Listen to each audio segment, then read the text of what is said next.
Hi, how are you today? In this video, we're going to talk about how to manage that inner critic in us.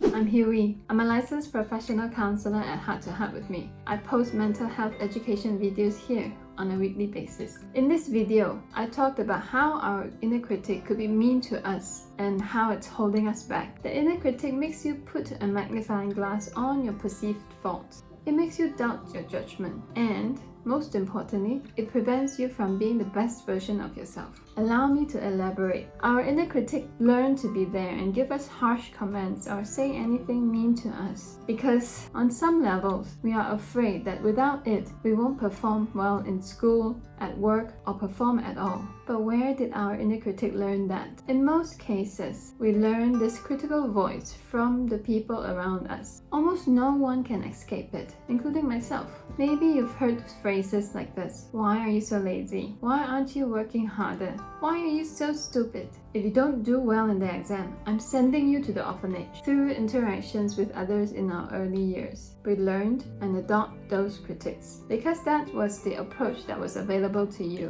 So that's the only way you know how to talk to yourself. And you learn that in order to do anything or achieve what you want, you needed to say those harsh remarks to yourself because we fear bad consequences such as isolations. So, in a way, the inner critic's job was to protect you from failing. But hearing those harsh comments only makes you feel worse about yourself. So, what can you do to tame that inner critic and still perform well? Number 1, we thank this inner critic. We applaud and say thank you to this inner critic for working so hard to prevent us from failing. We understand the good intention behind this inner critic. We ask the inner critic to take a step back to the backstage. It has done its job protecting you, and it's time to let you try something new. Number 2, we examine what is this inner critic trying to protect us from? Is it trying to protect us from failing, doing drugs, drinking, or other bad habits? Or maybe the inner critic was trying to make sure that you are not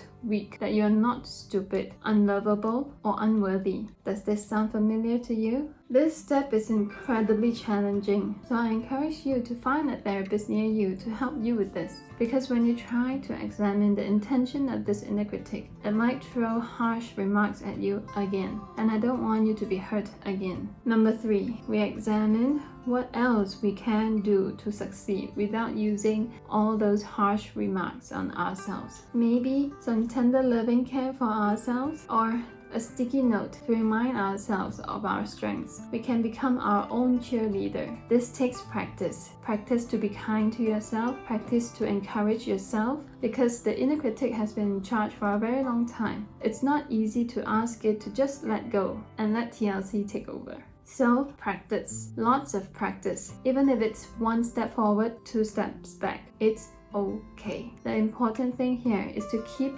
practicing kindness on yourself, encouraging yourself. If you find this information helpful, give us a like and subscribe. Comment down below and let us know how do you practice kindness on yourself. If this topic interests you, watch this next video. You are encouraged to use the information in this video to improve your mental health. However, this is not a substitute for professional help.